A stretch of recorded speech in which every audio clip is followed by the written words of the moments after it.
নমস্কাৰ, মই আজি আপোনালোকৰ আগত ৱৰ্ল্ডৰ প্ৰথম টকিং ভাগৱত গীতা। ঠিক, আপুনি ঠিকেই শুনিছে।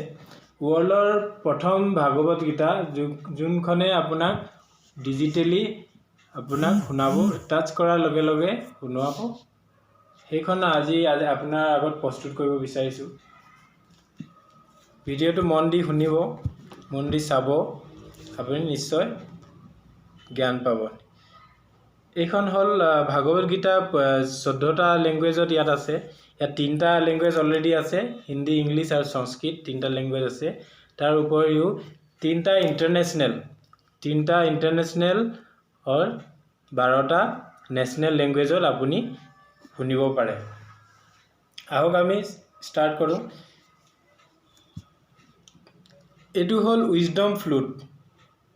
ভাগৱত গীতাৰ লগত এটা বস্তু হয়। এই বস্তুটোৰ জৰিয়তে আপুনি শুনিব পাৰে 15টা ভাষাত। উইজডম ফ্লুট নাম হয়। ষ্টাৰ্ট কৰিবৰ কাৰণে 3 পৰা 5 ছেকেণ্ড এই ওপৰৰ যোনটো বটন আছে, এই বটনটো দবাই থ'লে ষ্টাৰ্ট হৈ যায়।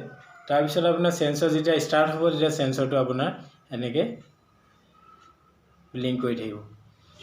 যেতিয়া ইয়াত ষ্টাৰ্ট কৰিবলৈ হয়, এতিয়া বুকখন এক্টিভেট কৰিবৰ কাৰণে এটা ইয়াত বিন্দু দিয়া আছে, গেট ষ্টাৰ্টেড বুলি এটা চিম্বল দিয়া আছে। এই চিম্বলটোত যেতিয়া আপুনি ইয়াত টাচ কৰিব, টাচ কৰাৰ লগে লগে আপোনাক এনেকৈ শংখৰ ধ্বনি এটা শুনাই মেলি এই বুকখন ষ্টাৰ্ট হৈ যাব।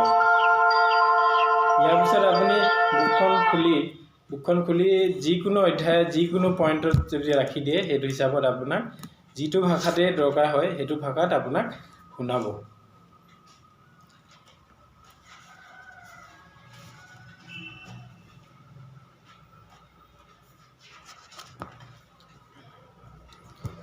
Chapter 1.